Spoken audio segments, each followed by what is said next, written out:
Mesdames, Messieurs, bonjour à tous. Bienvenue au journal Nuit Chaude sur l'avenue Charles de Gaulle et dans certains quartiers périphériques aux alentours.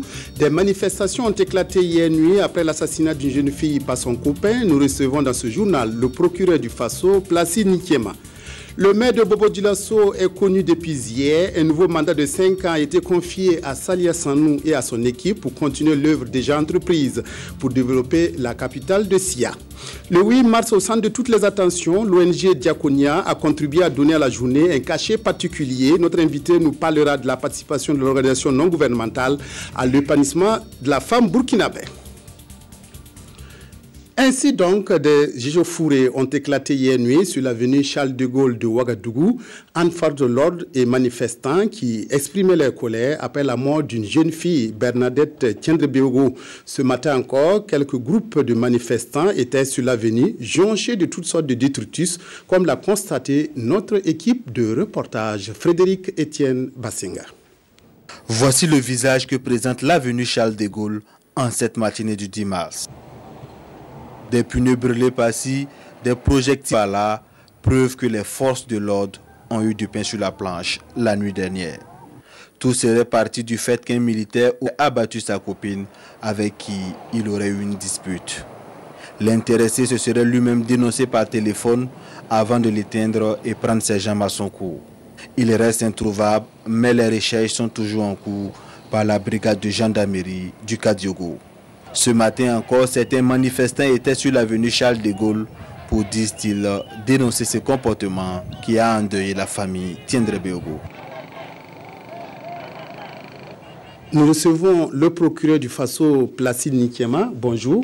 Bonjour, monsieur Bazier. Alors, monsieur le procureur, comment tout cela est arrivé? Qu'est-ce qui a amené ces manifestants à occuper Charles de Gaulle et à brûler toutes sortes de pneus de bois sur l'avenue?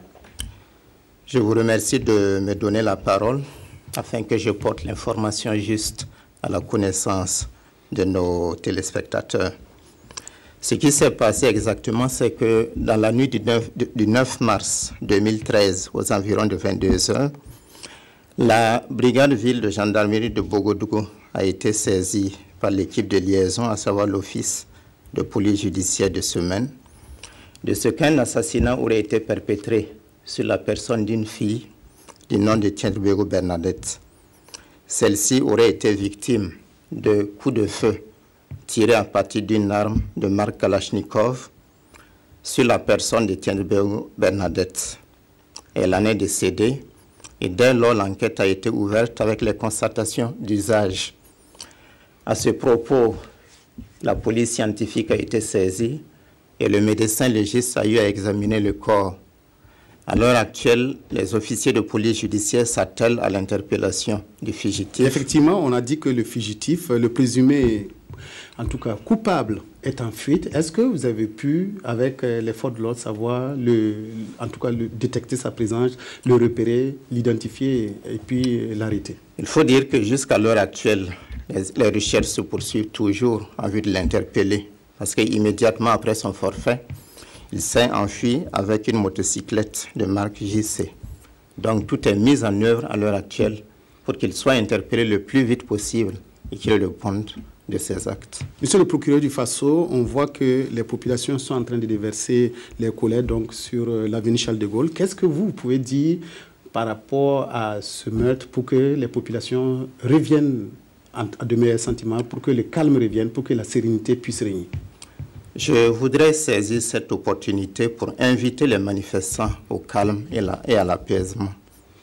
La justice a été saisie, l'enquête a été ouverte, tout est également mis en œuvre pour que l'auteur des faits, à savoir le présumé auteur, réponde de ses actes. Je leur demande simplement de se calmer, la justice fera son œuvre, il sera interpellé et répondra de ses actes. Je crois savoir que vous allez organiser très bientôt une conférence de presse pour, en tout cas, donner tous les détails de C'est exact. Une enquête de presse, enfin une conférence de presse sera bientôt organisée afin que nous puissions porter toute l'information nécessaire à la connaissance des manifestants. Je crois que cela contribuera à ramener le calme et la sérénité dans notre cité. Le maître mot aujourd'hui, monsieur le procureur du Faso, c'est calme, retenue, sérénité. la justice suit son cours. Merci beaucoup, M. Placide Nikiema, procureur du Faso, qui est venu ce midi nous parler de cet assassinat dans l'ex-secteur 28 de Ouagadougou et qui a suscité de nouvelles manifestations ce matin encore sur l'avenue Charles de Gaulle. 3 sections du 25e régiment parachutiste commando de la 2e région militaire du Burkina ont achevé jeudi dernier une formation pratique à Bobo-Dioulasso. Pendant 2 mois, ces militaires ont acquis de nouvelles connaissances en matière de défense en terrain hostile. Cette formation a pu voir le jour grâce au soutien des forces spéciales néerlandaises. Reportage Rukia Sanou. Le stade Georges Namoano du camp Wezen Koulibaly de Bobo-Dioulasso, muet en un champ de bataille le temps du matinée. Les protagonistes, des soldats de la compagnie des forces spéciales, issus du 25e régiment parachutiste commando. Ils exposent là des connaissances pratiques acquises en 8 semaines de formation sous le regard attentif de la hiérarchie. C'est des démonstrations séquentielles, mais elles s'intègrent toujours dans le cadre de quelque chose. Ils nous ont montré des options, vous êtes pris à partie, vous réagissez. Et vous évaluez aussi la capacité de l'ennemi en face de vous. C'était une très bonne démonstration qui exige beaucoup de et beaucoup aussi de physique, comme vous l'avez constaté. C'est bien. Cette formation est le fruit de la coopération entre le Burkina Faso et les Pays-Bas. Elle entre dans le cadre du Flintlock 2013. C'est une formation qui m'a vraiment mis dans l'ambiance de ce que c'est qu'une unité spéciale. Et en plus de ça, les connaissances que j'ai acquises durant cette formation sont carrément différentes de celles que j'avais. Il y a des déploiements pour des missions de maintien de paix, de soutien à la paix. Et beaucoup de missions, même pour la sécurité du Burkina Faso, on a besoin de ce genre de formation.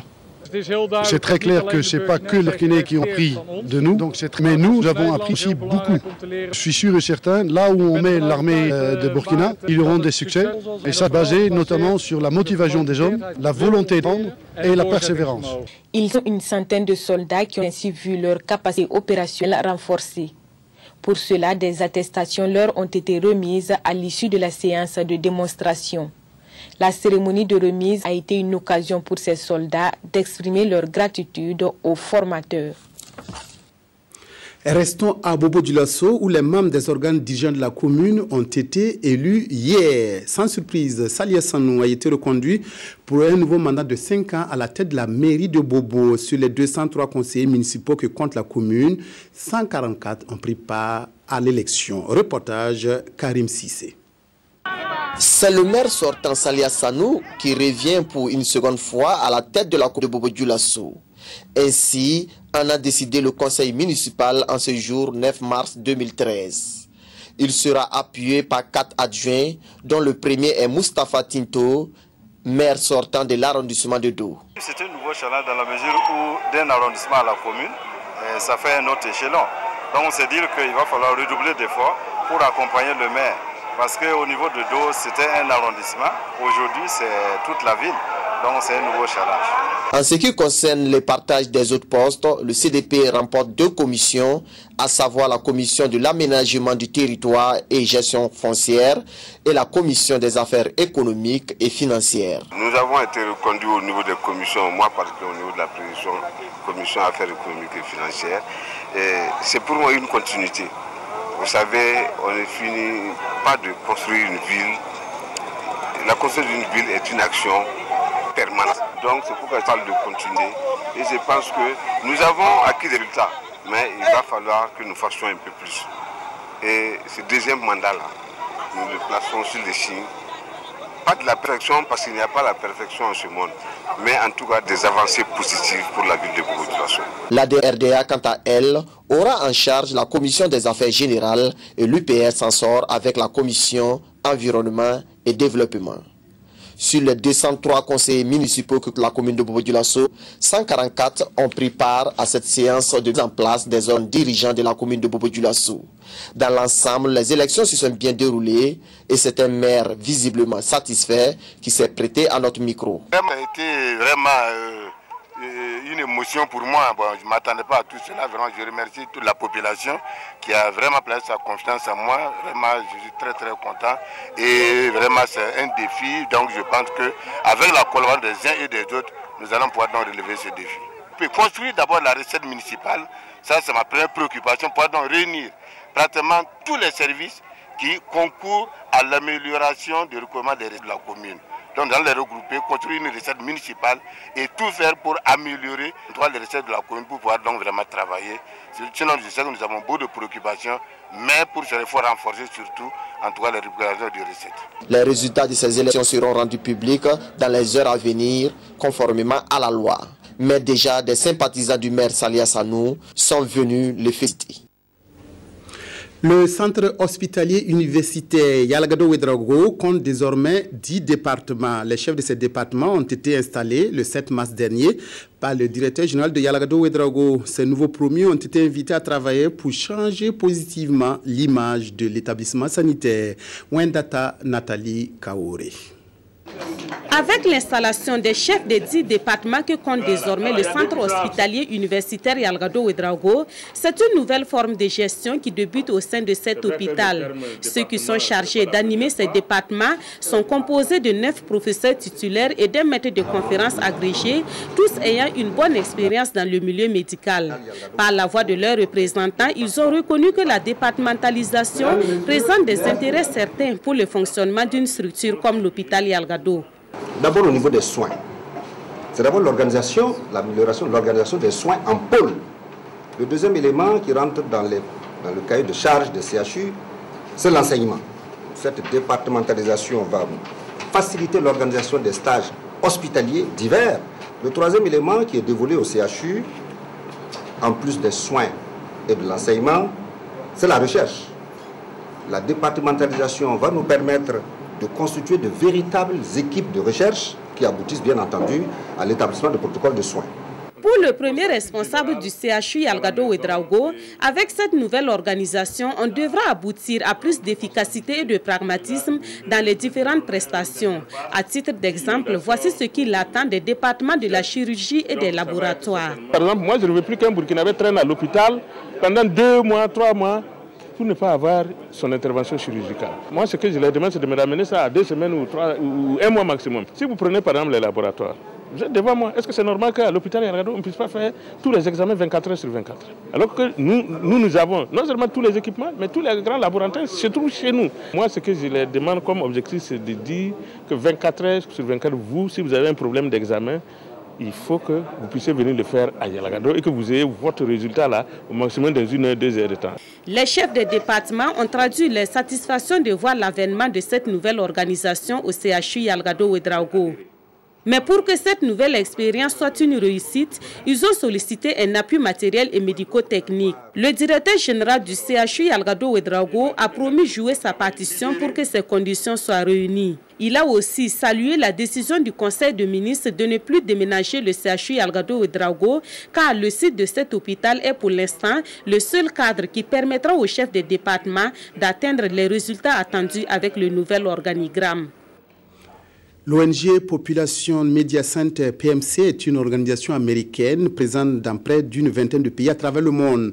La section PMC du Burkina a organisé à Bobo-Dioulasso un atelier de formation à l'intention de 22 animateurs de radio partenaires. Objectif de la formation, outiller ces animateurs de radio afin qu'ils soient de véritables relais de l'ONG auprès des populations cibles.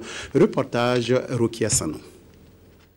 Population Media Center sait qu'il est difficile d'atteindre son objectif sans une implication forte des médias dans la transmission de la bonne information aux populations cibles. La présente formation vise donc à outiller principalement les animateurs de jeux radiophoniques afin qu'ils soient aptes à animer les différentes thématiques de l'ONG sur le terrain. Population Media Center a un projet au niveau du Burkina où il y a plusieurs thématiques. La première thématique, c'est la planification familiale. Donc nous allons voir dans quelle mesure nous allons amener les populations à adopter des comportements favorables donc, à la planification familiale. Nous avons également la santé de la reproduction des jeunes, des adolescents. Nous avons également l'excision. Nous avons le paludisme, le lavage des mains, le VIH-Sida, le genre, la promotion de la femme et l'éducation universelle des filles. La principale mission de cette ONG américaine qui intervient dans plusieurs pays du monde est d'améliorer la santé et le bien-être des populations à travers la sensibilisation et le divertissement.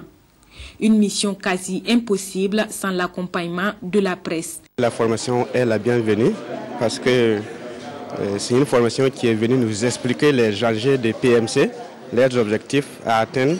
Donc je pense que c'est une formation à saluer, quoi. Et ça nous permet aussi d'échanger avec la population, les auditeurs, pour quand même éveiller les esprits, éveiller la conscience, voilà, pour l'amélioration de la vie de la population. La section burkinabé de l'ONG est encore récente. Elle a commencé ses activités en septembre 2011. Le projet prévu pour 3 ans compte orienter ses actions vers la lutte contre l'excision, la promotion des droits de la femme et de l'éducation de la jeune fille au Burkina Faso. La grande famille de la Jeune Chambre internationale apporte sa contribution à la fête du 8 mars. Elle a organisé hier une conférence publique sous le thème « Entrepreneuriat et leadership féminin », une manière de participer à la réflexion autour du thème de cette année 2013. Nathalie Savadogo. Convaincue que le développement économique d'une nation passe par la libération de la femme, la Jeune Chambre internationale Ouagadougou et la Jeune Chambre internationale Ouaga-Metba conjuguent leurs efforts pour aider la femme burkinabé à se développer. À cet effet, elles organisent en synergie une rencontre de partage d'idées et d'expériences autour du thème « Entrepreneuriat et leadership féminin ». Nous organisons d'abord cette activité en marge de la Journée internationale de la femme. Et en plus, nous nous inscrivons avec ceux qui pensent que tout développement doit passer par le développement de la femme. C'est pour cela qu'ensemble les deux OLM sont réunis ce matin pour réfléchir ensemble et puis permettre à des femmes qui ont brillé par leur exemple de partager leur expérience avec les autres femmes de la Jeune Chambre internationale et les jeunes femmes d'une manière générale. La présidente et la marraine de la cérémonie, toutes deux dévancières de la Jeune Chambre internationale, sont venues apporter leur soutien et partager leurs expériences avec leurs jeunes sœurs de la JCAE. La Jeune Chambre, c'est une grande école de formation et nous, en tant qu'anciens de la Jeune Chambre, nous devons de venir encourager aussi les jeunes, donc afin qu'ils puissent comprendre qu'ils ont beaucoup à apprendre par ces associations et que ça peut leur servir plus tard aussi dans leur vie quotidienne. Le thème, c'est un des objectifs du millénaire. Vous savez aujourd'hui que tout marche par planification. Donc depuis un certain temps, les objectifs du millénaire ont été déterminés et l'OMD 3, c'est l'autonomisation de la femme. Parce qu'ils sont partis du constat que si la femme, quelle que soit la bataille qu'elle mène, si elle reste dépendante économiquement, ça veut dire qu'elle sera toujours à la merci de son homme. Alors donc l'autonomisation de la femme, c'est la rendre libre par le travail qu'elle a au quotidien, par l'entrepreneuriat qu'elle peut faire. Les participants venus nombreux pour prendre part à la rencontre vont mener des réflexions et faire des propositions d'action afin de soutenir les femmes burkinabées à s'épanouir. En marge de cette cérémonie, les participants ont pu apprécier des expositions des produits locaux. Un reportage qui nous permet de recevoir notre invité, M. Christophe Zouré, chargé de programme à Diaconia, en charge du Fonds commun Jean. Bonjour, M. Zouré. Bonjour, M. Bazier. Alors, vous êtes venu aujourd'hui pour nous parler de la participation de votre ONG à la célébration de la fête du 8 mars. Tout d'abord, est-ce que vous pouvez nous présenter l'ONG Diaconia? C'est quoi? Merci, M. Bazier. Permettez-moi tout d'abord de remercier l'opportunité que nous a faite ce midi de parler de Diaconia, mais également du Fonds commun Jean. Et je remercie également le partenariat que nous avons avec le gouvernement, les partenaires techniques et financiers. Ils sont au nombre de 10 qui soutiennent le Fonds commun Jean, la société civile, mais également le secteur privé. Pour revenir à Diaconia, Diaconia est un mot grec qui signifie service. Et Diaconia est une ONG d'origine suédoise qui est présente au Burkina Faso depuis 1987, qui intervient dans le domaine des droits humains, de la gouvernance et des questions de genre avec des questions transversales comme le VIH et l'environnement. Alors, vous avez organisé à l'occasion du 8 mars à Koudougou, dans le Bulkiemde, un panel autour donc du thème de 2013, entrepreneuriat féminin et autonomisation économique des femmes. Quelles sont les grandes conclusions de cette rencontre de Koudougou? Dans le cadre du 8 mars cette année, Et en collaboration avec le ministère de la Promotion de la Femme et du Genre, nous avons effectivement organisé ce panel à Koudougou autour de ce thème. Et en attendant les conclusions de ce panel qui seront faites par Madame Bintou Diallo, qui est à la Chambre de commerce, on pourrait retenir ce qui suit. Les droits des femmes, il existe beaucoup d'instruments qui protègent le droit de la femme au Burkina Faso, mais l'effectivité reste un défi. Et puis, concernant l'entrepreneuriat des femmes, il existe un gap. Parce que si nous considérons les statistiques de CEFOR, il y a environ 51 000 entreprises créées et à peine 8% sont créées par les femmes. Il y a un gap à ce niveau et il va falloir accroître davantage les opportunités pour les femmes, pour la création d'entreprises et pour leur autonomie. Mais également, on a pu partager l'expérience de l'UNFPA en termes d'approche et de stratégie pour réduire les inégalités entre les hommes et les femmes. Et de ces approches-là, on retient beaucoup l'implication des hommes pour la réduction des inégalités des genres au Burkina Faso. Alors, on a parlé du Fonds commun genre. Est-ce que vous pouvez nous dire ce que c'est que le Fonds commun genre? Vous êtes en charge de ce programme-là à Diakonia. C'est quoi le Fonds commun genre? Merci. Le Fonds commun genre est un panier commun qui est soutenu par 10 ambassades. Permettez-moi que je les cite très rapidement. Allez-y. Il s'agit des ambassades du Danemark, du Canada, des Pays-Bas, de la Suède, des bureaux de coopération de l'Autriche et de la Suisse. Il s'agit également de l'UEMOA, du PNUD, de l'UNICEF et enfin de l'UNFPA qui est le chef de file. Ils ont décidé en 2005 de mutualiser les efforts pour réduire les inégalités des genres. Donc le Fonds commun genre vise à soutenir les projets qui, dans le domaine du genre, travaillent à la réduction des inégalités entre les hommes et les femmes. Et entre 2005 et 2012, 54 projets ont été financés à hauteur de 1,7 milliard. Et depuis juillet 2012, Diakonia assure le management du Fonds commun genre. Alors, si on parle de fonds communs, on parle d'argent. Est-ce que d'autres partenaires peuvent apporter de l'argent pour que vous puissiez financer ces projets? Ou bien les fonds, c'est Diakonia, c'est les ambassades, c'est l'UNFPA, c'est le PNUD, c'est l'UNICEF, ce sont ces partenaires-là qui mettent ensemble l'argent et qui financent les projets? Bien, ces partenaires que je viens de citer tout à l'heure contribuent pour ce fonds. Mais l'un des défis, c'est l'accroissement du portefeuille de ce fonds pour qu'il puisse s'améliorer parce que les défis sont nombreux et nous travaillons avec le chef de file qui est l'UNFPA à l'accroissement des contributions, mais également en termes de contributions d'autres partenaires et pour pouvoir soutenir toutes les actions qui visent à réduire les inégalités des genres. Alors, qu'est-ce que Diakonia, l'ONG, fait en tant qu'organisation assurant le management du fonds commun pour rendre effectif l'entrepreneuriat féminin et rendre effective l'autonomisation économique des femmes? Bien, merci beaucoup, M. Bazier. Kofi Annan disait il n'existe pas de développement plus efficace que l'autonomisation des femmes. Et Diakonia, avec l'ensemble de ses partenaires, que ce soit les partenaires techniques et financiers, les partenaires opérationnels, ont compris cela. Et Diakonia travaille, par exemple, dans le renforcement des capacités en termes de formation. Diakonia travaille à la diffusion de bonnes pratiques. Il s'agit, par exemple, des hommes ambassadeurs. Il s'agit, par exemple, de capitalisation de tout ce qui est bonne pratique et de la diffusion et de tout ce qui a comme success story. C'est l'exemple, par exemple, à Tenkodgo, où nous avons, avec IPC, une approche basée sur les hommes et les femmes, la mixité, parcours, école des femmes et des maris, pour contribuer à la réduction des inégalités entre les hommes et les femmes. Mais Diakonia soutient aussi tout ce qu'il y a comme approche, tout ce qu'il y a comme projet qui vise à améliorer le bien-être des hommes et des femmes au Burkina Faso. À Koudougou, vous avez décerné un prix à une consoeur. Est-ce que ce prix, ce concours est connu des médias? Est-ce que c'est connu des journalistes? Et comment faire pour y participer? Bien, ce prix, effectivement, c'était le prix qui était dénommé le prix du chef de file du cadre de concertation Jean. Il a été décerné, effectivement, à une communicatrice, Mme Zundi Jean de l'association d'Acopa. Ce prix, effectivement, vise à récompenser les partenaires de Diakonia qui utilisent une plateforme. Parce qu'aujourd'hui, les TIC constituent une opportunité et pour nous, on peut travailler à la visibilité de toutes nos actions, de toutes nos approches sur la toile.